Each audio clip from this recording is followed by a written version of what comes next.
En Primera de Reyes, capítulo 3, vamos a analizar y vamos a desarrollar una conferencia que se llama La sabiduría en la oración. La sabiduría en la oración.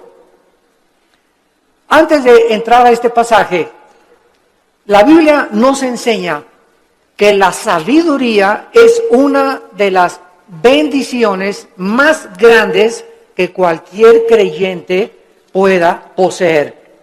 En Proverbios capítulo 3, Proverbios 3 del 13 al 18, escribió Salomón: dichoso el hombre o bienaventurado el hombre que halla la sabiduría. En otras palabras, hay que buscarla, porque para hallar tenemos que buscar. El que la encuentra y que obtiene la inteligencia, porque su ganancia, o sea, es mucho mejor ganar y tener sabiduría que toda la plata y que todo el oro que pudieras algún día amontonar. Más preciosa es que las piedras preciosas, y todo lo que puedes desear no se puede comparar con la sabiduría. Largura de días está en su mano derecha, en su izquierda riquezas y honra, sus caminos son caminos deleitosos, todas sus veredas son paz. Ella es árbol de vida a los que de ella echan mano, y dichosos son los que la retienen.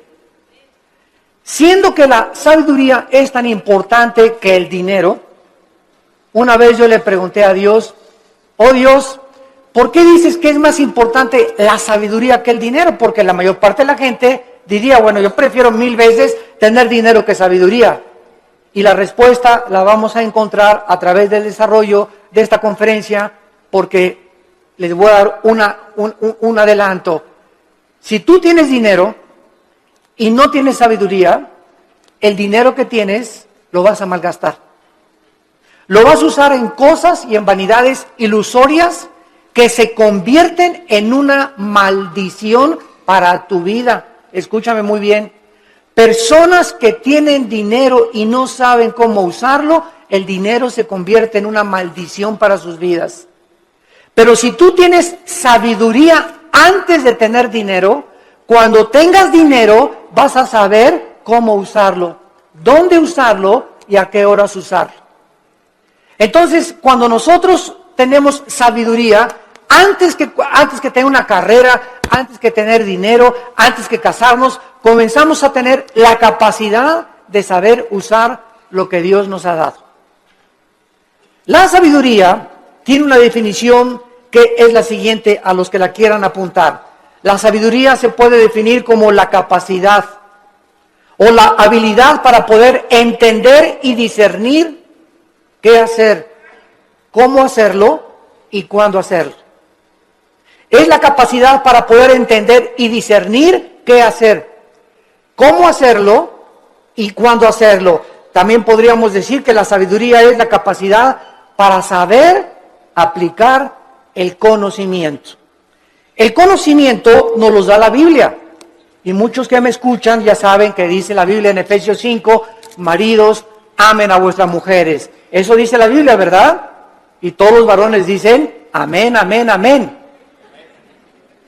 Sin embargo, si yo tengo ese conocimiento nada más intelectual, y en mi casa yo no soy una persona caballerosa con mi esposa, una persona que la respeta, una persona que tiene consideraciones con ella, una persona a la cual yo tengo que tratar como un vaso más frágil, si yo no pongo en práctica lo que yo conozco, no puedo tener sabiduría. La sabiduría entra a mi vida cuando practico lo que yo sé. Porque hay muchos de ustedes que conocen mucho de la Biblia tal vez, o mucho de teología, o que nos están escuchando por televisión, sin embargo, no viven lo que conocen. Dicen una cosa y hacen otra cosa. Y ahí es cuando la personalidad se comienza a desintegrar. Cuando nosotros decimos una cosa y hacemos otra cosa, nuestra mente se comienza a dividir. En la psicología se le llama esquizofrenia, que significa mente dividida. Antes de que se definiera la esquizofrenia, en Santiago capítulo 1, la Biblia decía, hace 2000 años, el hombre de doble alma. Se tradujo el hombre de doble ánimo. La palabra griega es nepesh, que es alma, es inconstante en todos sus caminos. Una persona con la mente dividida no puede ser igual en el trabajo, ni en el autobús, ni en la tienda, ni en el supermercado, ni en la escuela, ni en su casa. Uno tiene una personalidad con sus amigos, tiene otra personalidad en la iglesia, aquí llega a la iglesia con cara de San Anselmo, o de Santa Rita de Casia, tiene otra personalidad allá en su trabajo. Son personas que tienen 2 o 3 personalidades porque están desintegrados. Ante sus amigos son aquí, no, allá por aquí. En la iglesia aquí santo, santo, santo. En su familia son otra cosa. No son de una sola pieza, como decimos en México. Y Dios quiere que tú seas de una sola pieza. Que seas como eres aquí, allá, en la escuela, con tus amigos, a donde quiera que vayas. Y no lo eres porque no eres sabio, porque no tienes sabiduría. ¿Y por qué no tienes sabiduría? Porque no practicas lo que conoces. Ahora, ¿quién nos da esta sabiduría? La Biblia a través del Espíritu Santo.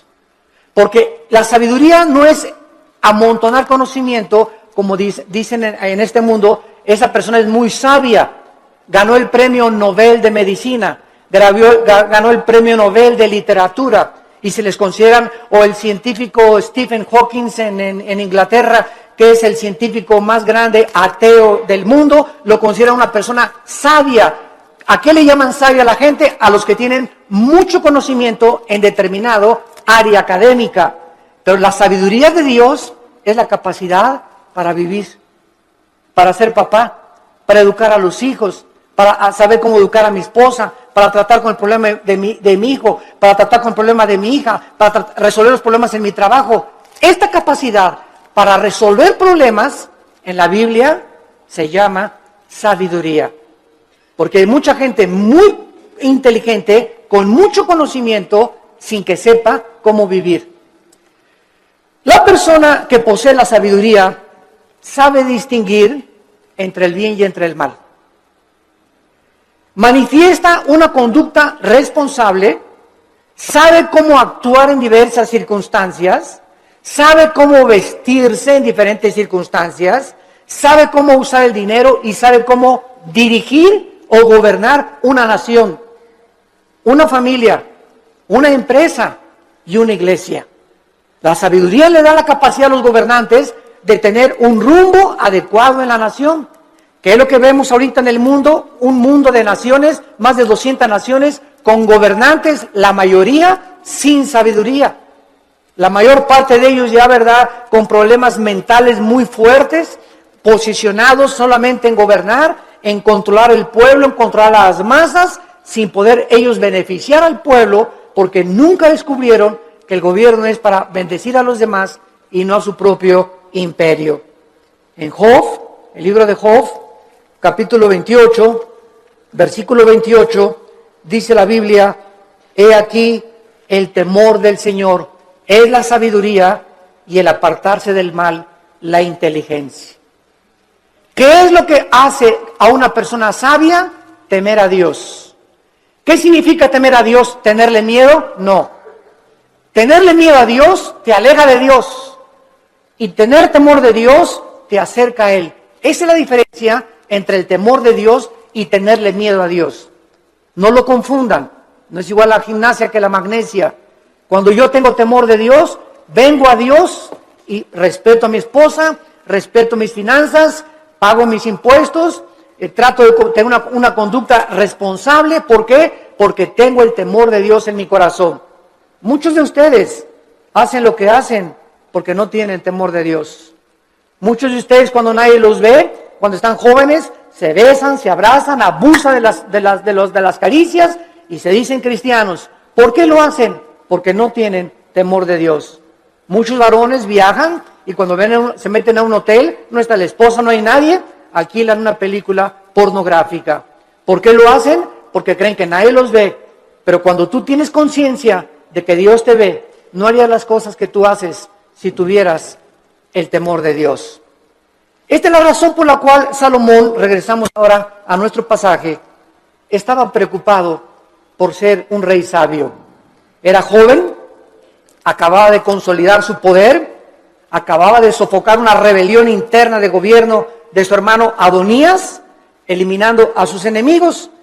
Y la nación de Israel se encontraba ahora perfectamente unificada por un liderazgo que era él, y había paz por todos lados. Su padre David acababa de morir y él estaba ahora sentado en el trono. Y Salomón, cuando está sentado en el trono, sintiendo su inmadurez, su incapacidad y su falta de experiencia, le pide a Dios sabiduría para poder discernir y poder gobernar a un pueblo tan grande. ¿Qué es lo que nosotros debemos hacer también cuando muchos de ustedes, jóvenes que me escuchan, se casan a los 23 años? Te casas, chamaca, a los 18 años, tal vez porque te embarazaste antes, o te casas a los 20 años de edad. Dices, ¿verdad? Dios mío, tengo 23 años y estoy casado. Y ahora tengo que trabajar y voy a tener que tener sabiduría para educar a mi esposa, para saber qué empleo poder tener, para saber cómo educar a mis hijos. Dios mío, reconozco mi incapacidad. Señor, reconozco mi inmadurez. Oh, Dios mío, ayúdame. Y cuando nosotros tenemos esa actitud de reconocer, Padre, ahora mi negocio creció, las iglesias crecieron, ahora tengo más hijos. Señor, no sé cómo manejar esto. Para eso está Dios, para darnos la sabiduría, la capacidad de saber qué hacer. Y no hablarle a Walter Mercado, ni a la doctora Corazón, ni al psiquiatra, ni al psicólogo, sino consultar en su palabra. Aquí en la Biblia se encuentran los consejos de la sabiduría y de la inteligencia. Esto es lo que Salomón adquirió cuando se sentó. Y vamos ahora a darle lectura al primer capítulo del primer libro de los Reyes, capítulo 3. Y vamos a ver, en primer lugar, algunas cosas que nos comienzan a vislumbrar el corazón de Salomón antes de entrar en el tema principal de la conferencia. Veamos en primer lugar en el versículo 1 el compromiso político y diplomático que Salomón comenzó a ejercer. Salomón hizo parentesco con Faraón, rey de Egipto, pues tomó la hija de Faraón y la trajo a la ciudad de David. Entre tanto que acababa de edificar su casa y la casa de Jehová y los muros de Jerusalén alrededor. Salomón, entrando a su reinado, inmediatamente supo que necesitaba a Egipto, que necesitaba a Siria, que necesitaba a Jordania, que las naciones de alrededor eran importantes para poder tener una buena relación política y diplomática. No quería la guerra. Entonces Salomón, en aquel tiempo, los países hacían alianzas dando a la hija del rey al hijo del otro rey o al rey mismo. Entonces, los matrimonios en tiempos de Salomón eran por compromiso político. No necesariamente Salomón se enamoró de la hija de Faraón, tal vez ni la conoció, sino simplemente al ser la hija de Faraón de Egipto y casarse con Salomón, rey de Israel, Egipto e Israel hacían una unidad, hacían un compromiso a través del matrimonio. Es lo que significa la palabra hebrea parentesco en el versículo 1. No veo que muchos tengan sus Biblias en esta mañana. Trajeron el Calimán. La palabra parentesco es la palabra chatán en el hebreo. Chatán, que significa compromiso a través de un matrimonio político. Es la palabra que usaban para poder llevar a cabo los matrimonios políticos. Muy bien. Sin embargo, cuando Salomón adquiere el compromiso por política y diplomacia con la hija del faraón, Salomón estaba violando una ley que dice en el libro de Deuteronomio, capítulo 17, versículo 14, Deuteronomio 17, 14, que Dios había dado en el monte Sinaí a Moisés para los gobernantes. Dice Deuteronomio 17, versículo 14, cuando hayas entrado en la tierra que Jehová tu Dios te da, y tomes posesión de ella y la habites, y digas, pondré un rey sobre mí, como todas las naciones que están en mis alrededores, ciertamente pondrás por rey sobre ti al que Jehová Dios escogiere. De entre tus hermanos pondrás rey sobre ti. No pondrás hombre extranjero que no sea tu hermano, pero él no aumentará para sí caballos, ni hará volver al pueblo a Egipto, con el fin de aumentar caballos, porque Jehová los ha dicho, no se vuelvan nunca por este camino. Versículo 17, ni tomará para sí muchas mujeres. Dios siempre estuvo en contra, ¿verdad?, de la poligamia, siempre, siempre. El hecho que Salomón y el hecho que David hayan tenido varias mujeres no implica que era la voluntad de Dios, porque la voluntad de Dios es doble. La voluntad de Dios es permisiva y la voluntad de Dios es directiva. Dios te da permiso de que te cases con ese roto quinto patiero. Dios te da permiso de que te hagas socio de esa persona que no es cristiana.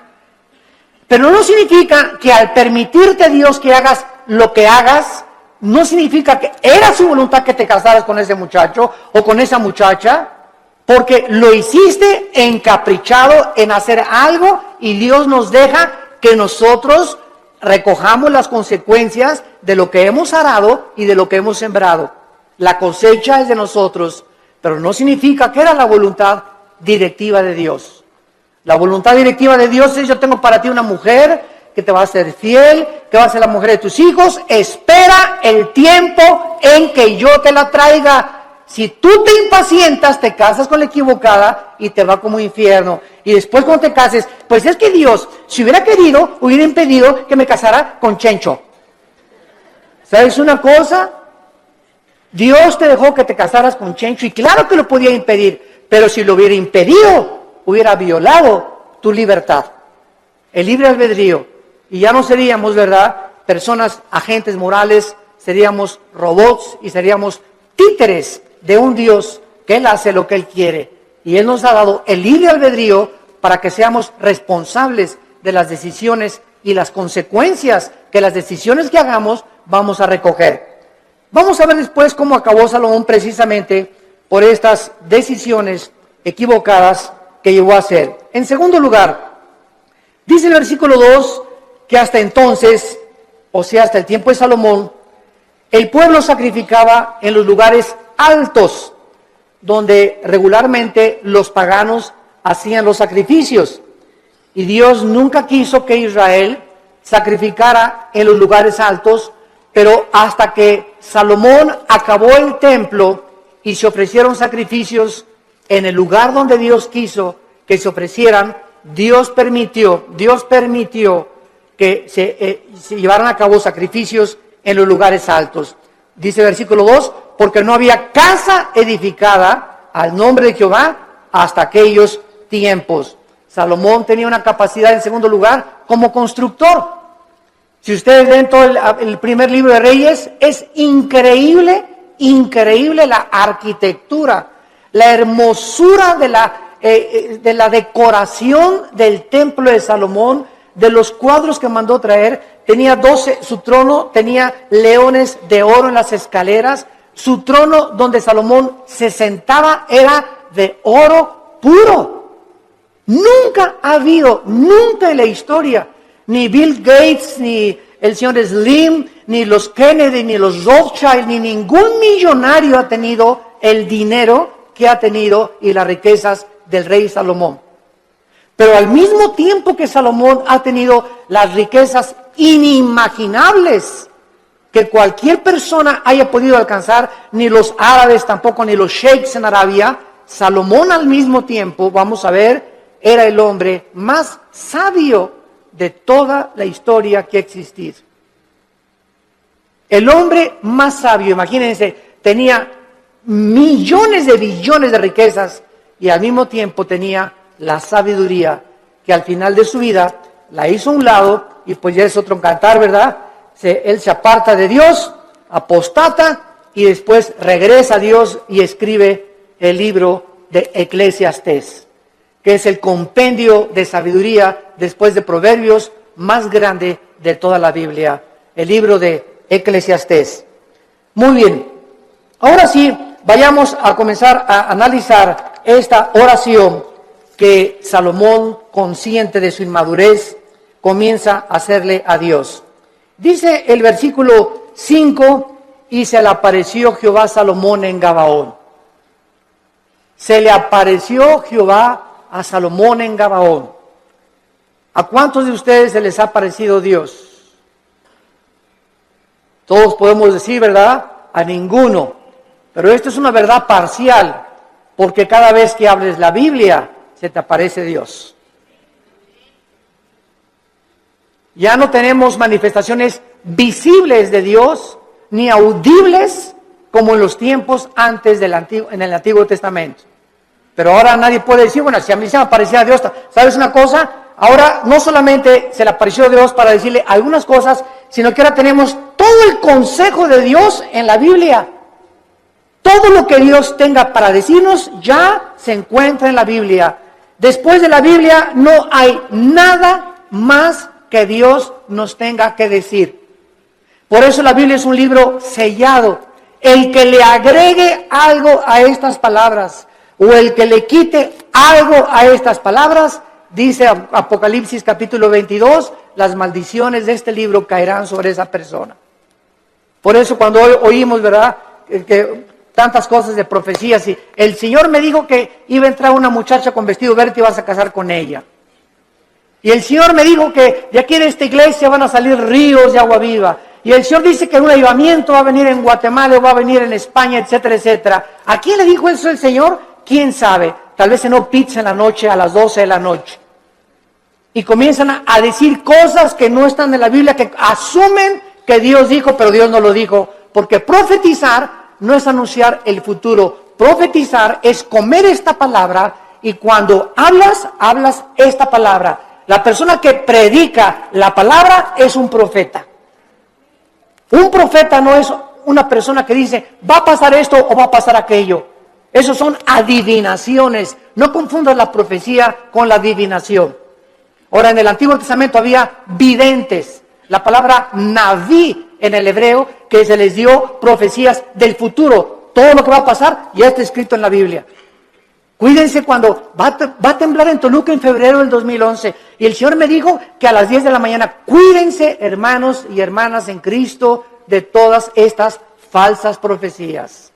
A la luz y al testimonio. Si no es a la palabra de Dios, no les ha amanecido, dice el profeta Isaías. Entonces Salomón tiene la aparición de Dios en sueños y le dice, Dios es Salomón. Escuchen esto, versículo 5. Pide lo que quieras que yo te dé. Ni Santa Claus, ¿verdad? Ni Aladín y la lámpara maravillosa, cuando el genio se aparecía y le decía a Aladín, no, pídeme lo que quieras. Aquí estamos ante el Dios creador de los cielos y de la tierra. ¿Y qué vemos en primer lugar? Una invitación de Dios que Él nos hace, no solamente a Salomón, sino también a nosotros en el Nuevo Testamento. Clama a mí y te responderé, dice Jeremías 33:3. Y te enseñaré cosas grandes y ocultas que tú no conoces.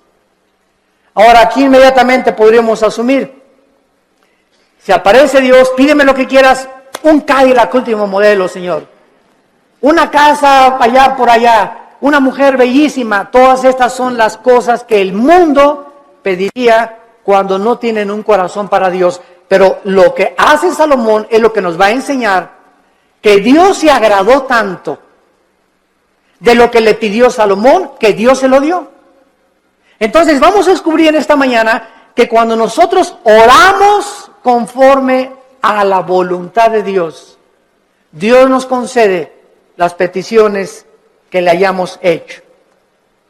Esta palabra que Dios usa para pedir, Saal, en el hebreo, se usa 8 veces en este solo capítulo. Y lo primero que vemos es el verdadero incentivo para orar. ¿Qué es lo que nos debe motivar para orar? Que al Dios que le estamos pidiendo es un Dios generoso.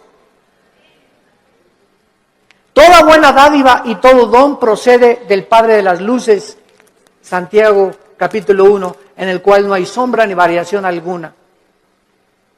Y el que tenga falta de sabiduría, Santiago capítulo 1, el que tenga falta de sabiduría, pídasela a Dios que se dará sobreabundantemente. Efesios 3:20, y aquel que es poderoso para hacer todas las cosas mucho más abundantemente de lo que le pedimos o ni siquiera nos imaginamos, según el poder que actúa en nosotros. Esto es muy importante porque mucha gente, yo he conocido que dicen, ay Señor, Señor, por favor, y creen que Dios está por allá lejísimos, ¿verdad? Y te pido, Señor, y gritan y se tiran y se revuelcan en el piso, etcétera, etcétera, y lloran. Y dice Efesios 3:20 que lo que le pedimos a Dios lo responde de acuerdo al poder que está afuera o adentro. ¿Perdón? Según el poder que actúa dentro de nosotros. Entonces, dentro de nosotros está el Espíritu Santo.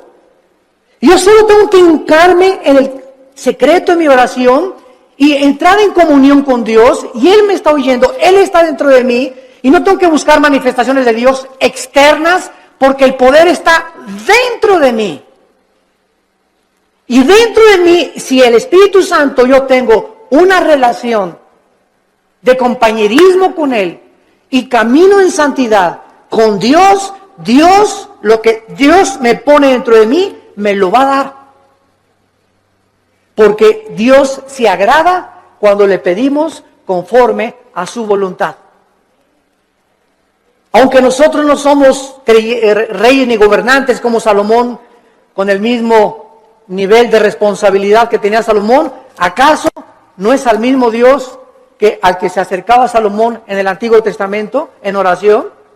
En Primera de Juan capítulo 5, en el Nuevo Testamento, Primera de Juan capítulo 5, versículo 14 y 15, dice la Biblia, y esta es la confianza que tenemos en Él. Cuando comenzamos a orar, si no hay esa confianza en ti, no ores. Porque el que se acerca a Dios es necesario que crea que Dios existe. Esta es la confianza que tenemos en Él, que si pedimos alguna cosa conforme a su voluntad, conforme a lo que Dios quiere para nuestra vida, Él nos oye. Si yo tengo un niño de 10 años y me dice, papá, cómprame un BMW, ¿se lo voy a comprar? Ay, papá, no me quieres, ¿por qué no me compras un reloj Rolex de oro? Chamaco de 15 años, pirruris.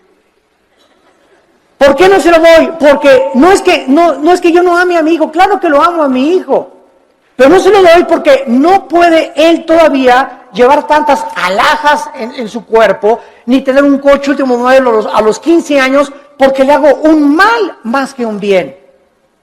Ahora, si él comienza a conocer, si mi hijo tuviera la sabiduría a los 10 o 15 años de conocer que él no tiene la madurez para poder usar las cosas que él quisiera, no me pediría eso. Entonces me diría, papá, dame un reloj conforme a lo que tú crees que debo de usar. Dame un coche, conforme el coche que tú quieras, dámelo. Ya no le pediría un Cadillac, sino, Señor, lo que tú me quieras dar. Entonces, es importante que nosotros sepamos cuál es la voluntad de Dios para nuestras vidas. ¿Y cómo la puedes saber? Leyendo la Biblia. ¿La lees diario? ¿La memorizas diario? Este año, si te pasara aquí al frente, a ver, pásala aquí, Pancholín. ¿Cuántos versículos ahorita, dinos de memoria a toda la iglesia, o cuántos capítulos de la Biblia memorizaste en el año 2010? ¿Te sabes el Salmo 23 de Perdis? ¿Te sabes de Perdis el Salmo 91? ¿O nada más sabes Juan 3:16? De tal manera amó Dios al mundo que dio su Hijo unigénito. ¿Cuántos versículos memorizas a la semana? Si tú no memorizas la palabra de Dios no la puedes guardar en tu mente. Si no la guardas, no la puedes meditar. No puedes pensar en ella, murmurarla, reflexionar en ella, ponderar en ella, porque necesitamos memorizarla, masticarla, asimilarla y guardarla en nuestro corazón. Y ahí se queda, y largura de días y años de vida y paz te aumentarán, y la sabiduría comenzará a manifestarse en tu vida. Hermanos, el cristianismo no es venir aquí solamente el domingo, de 9:30 a 11 de la mañana, o de 12 a 3 o al servicio a la iglesia que tú vayas. El cristianismo es creer lo que Dios dice. Josué de día y de noche medita en este libro de la ley, le dijo Dios en Josué 1:8 y 9, para que prosperes. Ay, hermano, no salgo de perico perro. Y en el 2010 no me alcanzó ni para la colegiatura, no tengo ni para el aguinaldo, no tengo esto, no tengo aquello. Y Dios te pregunta, ¿y por qué si tienes un padre millonario? Es como el que estaba sentado ahí en la banqueta sin zapatos y con un taquito y nada más así. Y llega una persona, ¿y quién eres tú? Soy hijo soy hijo del rey de Inglaterra. ¿Y por qué estás ahí sentado en la banqueta? Y traía el muchacho una chequera aquí. Pues porque no creo que mi papá me vaya a lo que me tenga. Mira, la chequera la tienes en blanco y tu papá te dio la chequera en blanco para que pongas la cantidad de los cheques que tú quieras. No tienes por estar como un limosnero pidiendo en la calle. Y la chequera es la Biblia. Tenemos la chequera de Dios para que la guardemos aquí en nuestro corazón y no andemos ahí mendigando ni causando lástimas. Tenemos un Padre que nos quiere dar todo, pero ¿por qué no nos los da? Porque le pedimos conforme a nuestros gustos. Le pedimos cuando lo necesitamos, cuando tenemos una tragedia, cuando viene un problema moral, cuando nos enfermamos, cuando estamos en el hospital. Señor, ayúdame. Señor, te pido, amiga, se fue a mi casa. Ayúdame con este negocio. Y ya no tengo dinero y no me alcanza. Pero los días anteriores, los meses anteriores, ¿has tenido compañerismo con Él? ¿Lo has amado con todo tu corazón? ¿Eres santo? ¿Amas a tu esposa? ¿Bendices a tus hijos? ¿Les enseñas la palabra de Dios a tus hijos? ¿Eres honesto en tus negocios? Entonces Dios no puede darte, porque el que es infiel en lo poco, en lo mucho lo es. Si Dios te bendijera y te diera y te ayudara, te echaría a perder, porque no tienes la sabiduría para vivir y tener lo que Dios te quisiera dar. Reflexionen y mediten en esto profundamente, santos de Dios. A continuación, dice el versículo del 6 al 8, no solamente que tenemos el incentivo para orar, la generosidad de Dios. Ahora veamos el fundamento de la oración, la seguridad de que Dios nos va a oír. Dice el versículo 6 y 7, Primera de Reyes capítulo 3, si Salomón dijo, dame un Cadillac, hazme millonario, dame $1,000,000 y le doy $500,000 de ofrenda a la iglesia. Es la oración de casi todos los cristianos. Bendíceme, Señor, si me das 5 millones de pesos, te prometo que le doy 3 millones de pesos a la iglesia. ¿Sabes una cosa? Tú dices, ¿cuánto tienes ahorita en el bolsillo? Pues ahí tengo como unos 5,000 pesos. Primero soy fiel con los 5,000 pesos antes que me pidas 5 millones de pesos. Y si no has sido fiel con lo poquito que te he dado, tampoco lo vas a hacer cuando yo te lo dé. A mí no me ves la cara, dice el Señor. Dios no puede ser burlado.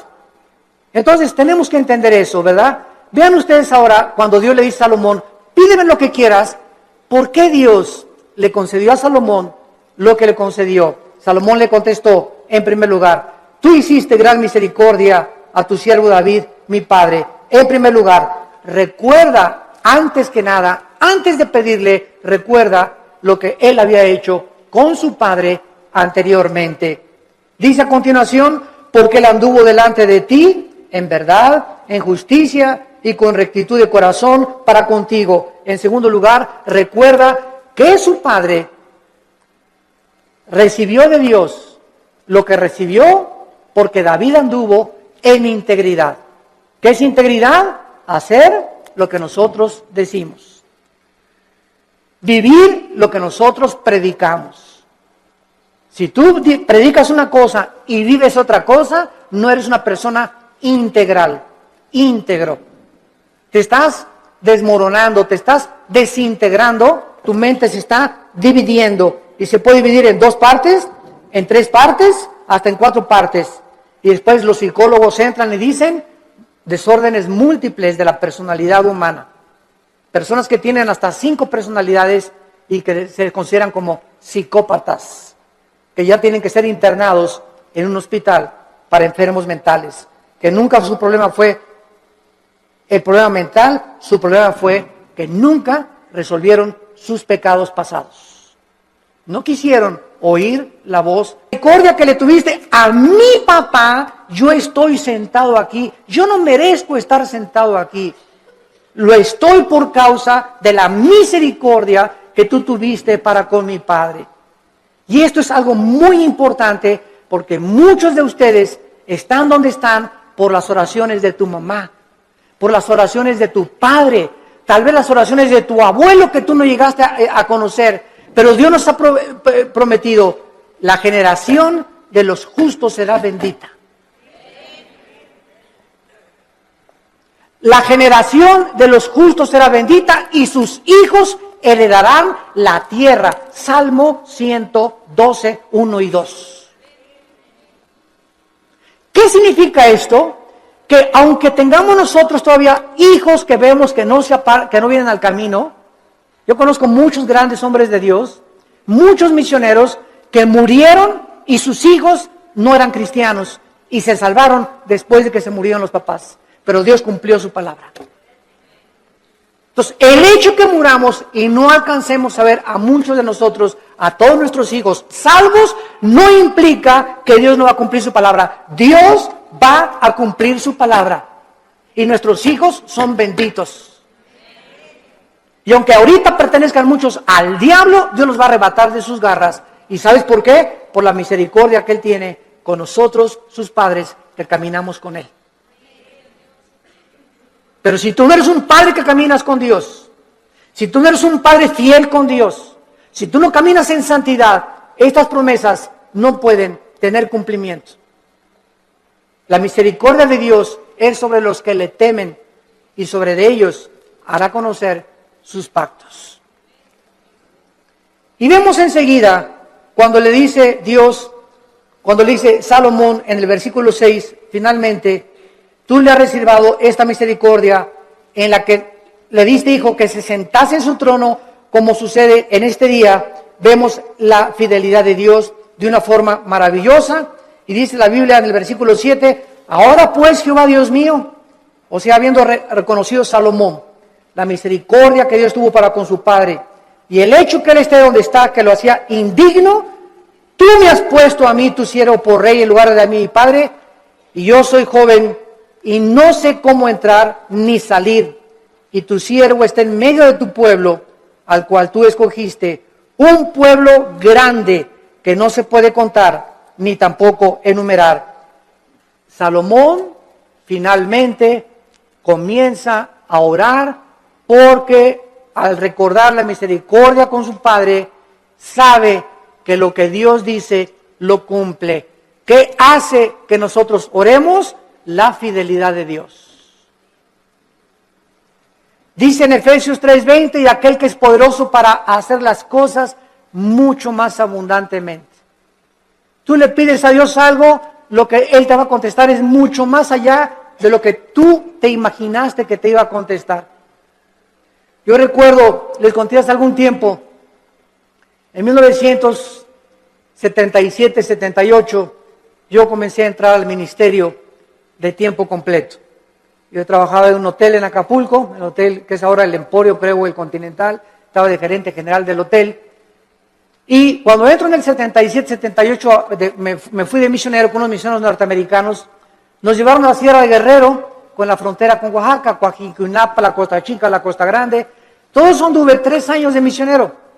Y en toda esa época de misionero, pues llegaba a mi casa y Alan estaba chiquito y comíamos mangos, comíamos frutas, no teníamos para comer, porque me daban un cheque de $50 a la semana, o sea, $200 al mes, solamente no se alcanzaba para comer víveres. Vivíamos en un bungalito por pie de la cuesta en Acapulco, y lo único que teníamos en la casa era colchones, no teníamos estufa, no teníamos nada, una parrilla eléctrica. Ahí cocinábamos el pescado que yo iba a pescar, ¿verdad? Al mar.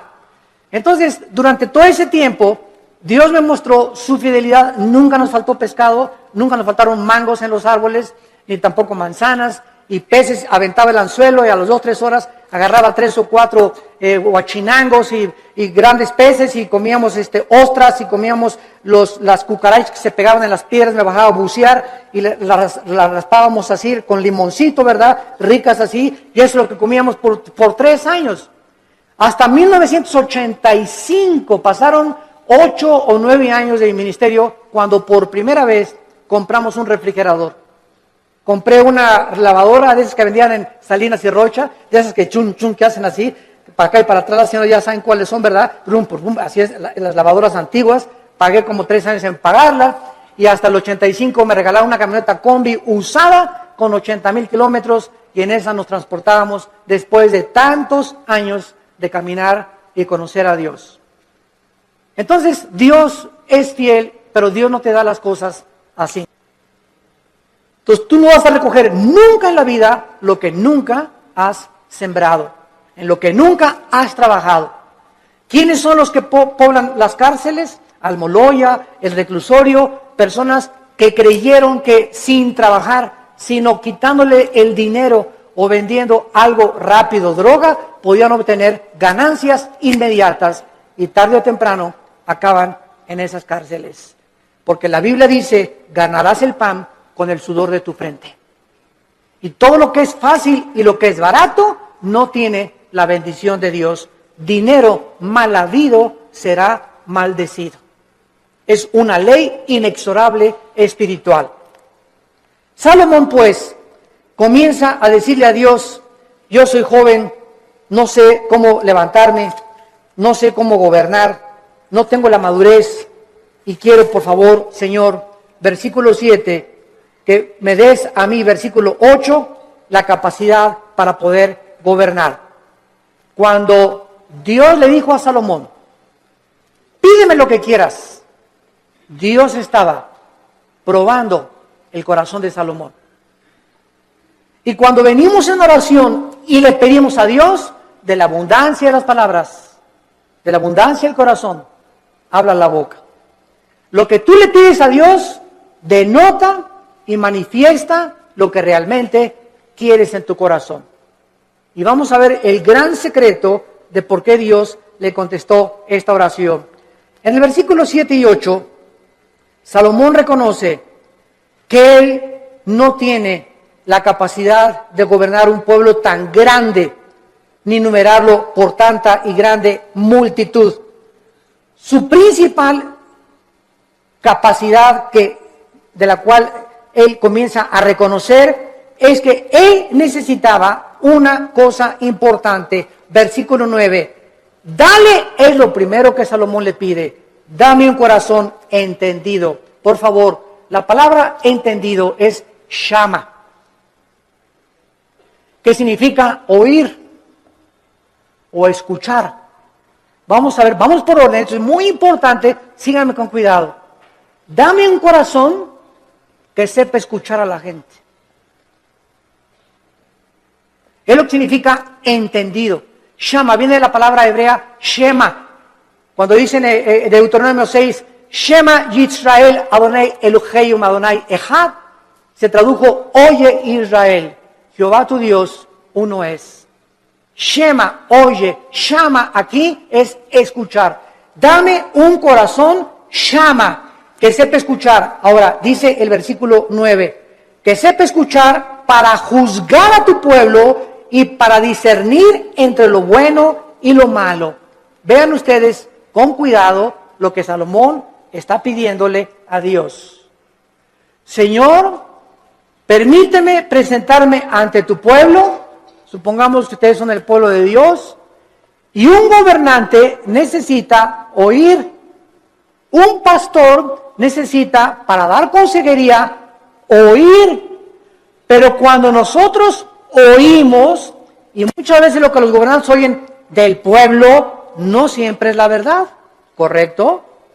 Porque ve una señora, y mi esposo esto y el otro, y bla, bla, bla, bla, y bla, bla, bla, bla. Y el pastor o el cristiano que oye a la esposa y asume que la esposa tiene razón sin haber oído la otra parte, al esposo, es una persona sin inteligencia ni tampoco discernimiento. Entonces, no creas todo lo que la gente te dice. Y ya supiste que fulano y tal, bla, bla, bla, bla, bla, bla, bla, bla. Y ya supiste que fulanita la vio la noche, y bla, bla, bla, bla. Y ya viste lo que se dijo ese pastor, que bla, bla, bla, bla, bla. Ten mucho cuidado cuando tú oigas y asumas que lo que te están diciendo es verdad. Entonces, ¿qué necesitamos para saber si lo que nos están diciendo es verdad o no es verdad? Necesitamos discernimiento.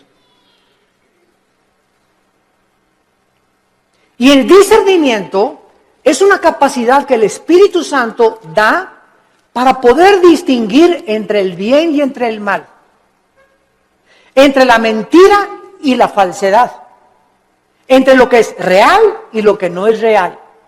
Y esta capacidad no la da ningún libro, ninguna escuela, ningún seminario, la da Dios. A los que han aprendido antes escucharlo a Él. Cuando tú vienes a la Biblia, ¿a quién estás oyendo? A Dios. Y tu contacto con la Biblia es diario, la lees y la memorizas y la guardas y la lees en la mañana y antes de acostarte y estás en contacto con la Biblia. Entonces, al estar oyendo a Dios, automáticamente el Espíritu Santo, la palabra de Dios la convierte en discernimiento. Y tú comienzas a manifestar una capacidad en la vida para que cuando estés escuchando algo, tengas el juicio adecuado para juzgar. Hasta nuestros hijos.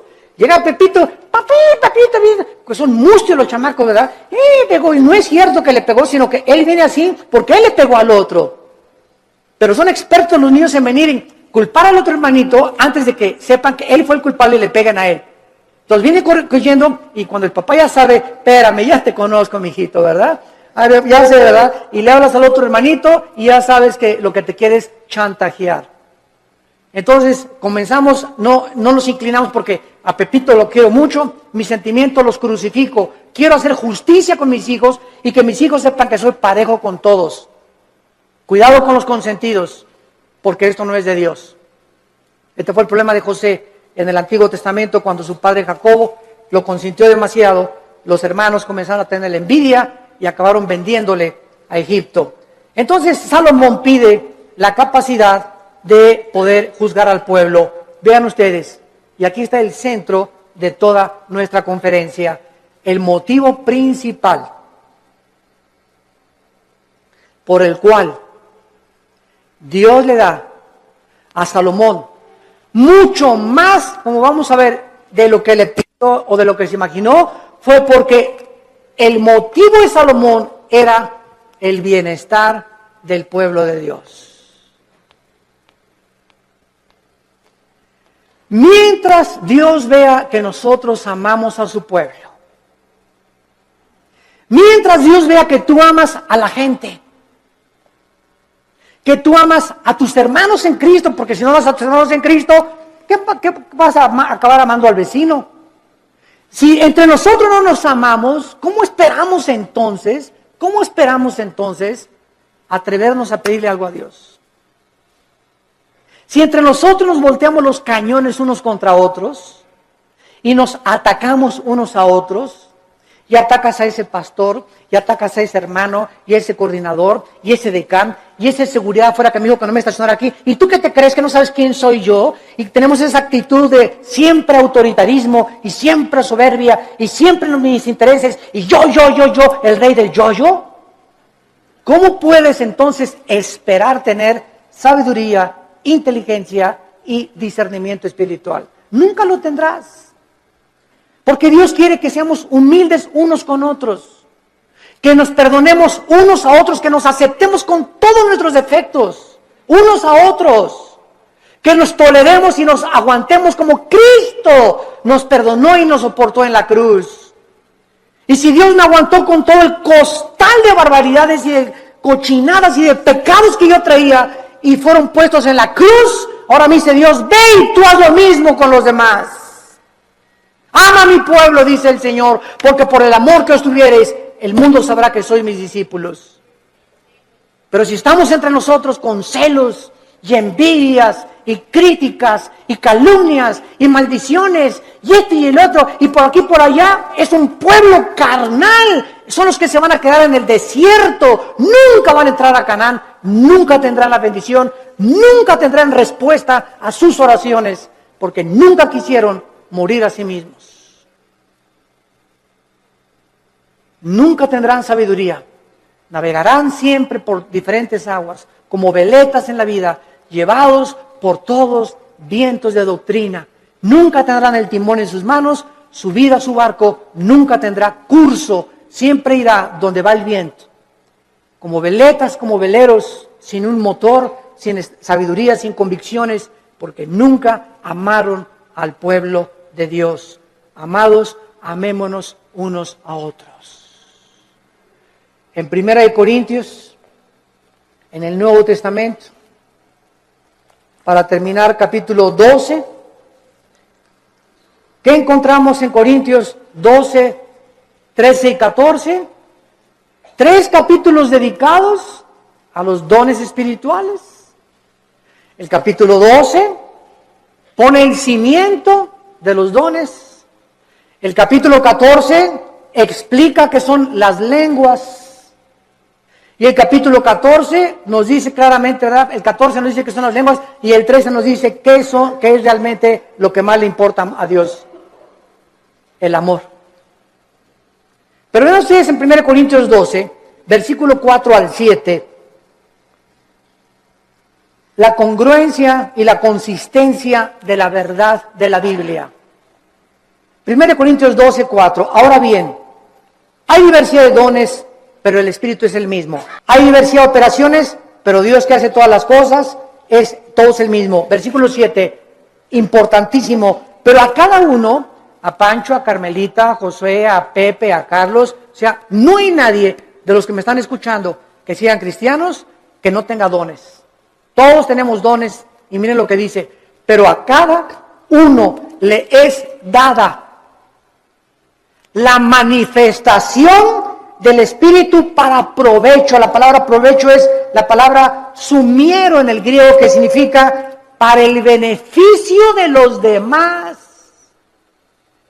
Mis dones no son para mí, son para los demás, para edificarlos a ustedes. Por eso en Corintios 14 Pablo dice, en la iglesia, por favor, no hablen en lenguas. Porque en la iglesia, si se ponen todos a hablar en lenguas, y trae fulano de tal a su mamacita, y el otro trajo al diputado, y el otro trajo un licenciado, y el otro trajo un doctor, y trajo a sus amigos, y entra a una iglesia donde parece un manicomio, mamá chila calacao, mamá chila calachila, y ¿dónde estoy en el manicure? Van a decir, ¿qué es esto? Dice 1 Corintios 14, van a decir que están locos.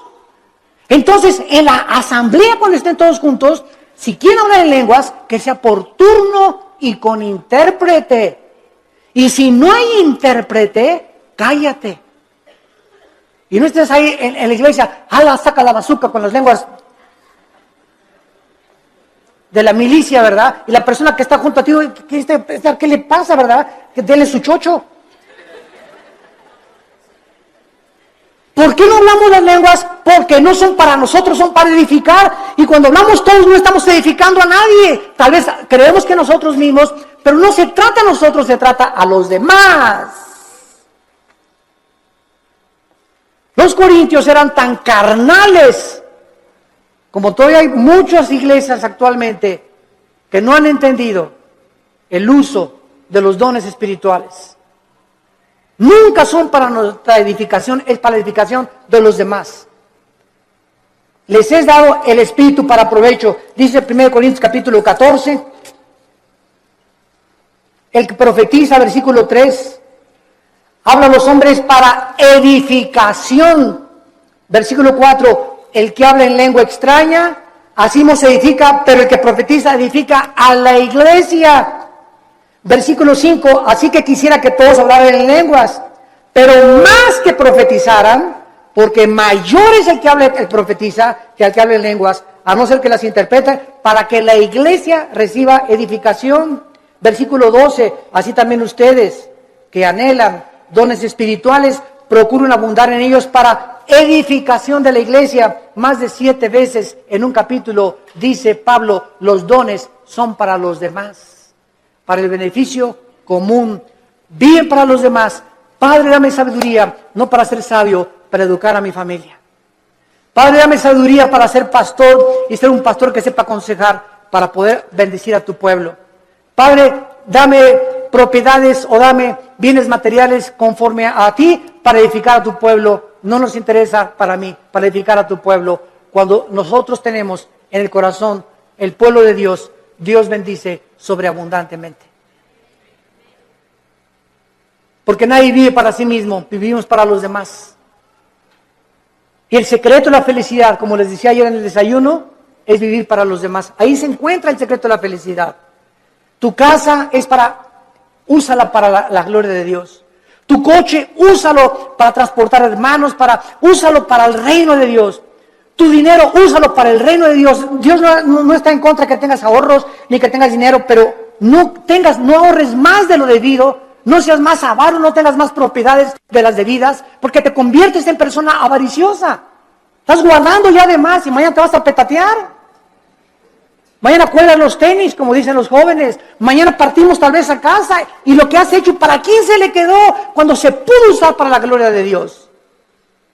Cuando tenemos ya esa visión, Dios nos comienza a derramar abundantemente todas aquellas cosas que Él anhela, porque Él busca instrumentos a través de los cuales Él pueda canalizar su gracia y sus bendiciones para los demás. Abraham, desde el principio de la Biblia, Abraham, te voy a bendecir para que tú seas bendición a las naciones. Todo lo que Dios nos da no es para echarle aquí y aquí y aquí. Dios me da para darlo. Dios me da para darlo. Si Dios me da y lo sigo guardando y no lo saco, me va a romper las bolsas y lo que tengo no lo voy a aprovechar. Y entonces el diablo viene, como dice Malaquías 3, el devorador, y se lleva aquello que le pertenecía a Dios. Nos comienza a robar lo que le pertenecía a Dios, porque no hemos entendido que la sabiduría es para bendecir al pueblo de Dios. Gracias por tu palabra, Señor, en esta mañana. Te damos gracias, Señor, porque eres inmensamente generoso y bueno para con todo tu pueblo. De tal manera nos has amado que diste a tu Hijo. Y si a tu Hijo lo sacrificaste, ¿cómo no nos darás todas las cosas si nosotros te las pedimos?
Podcast.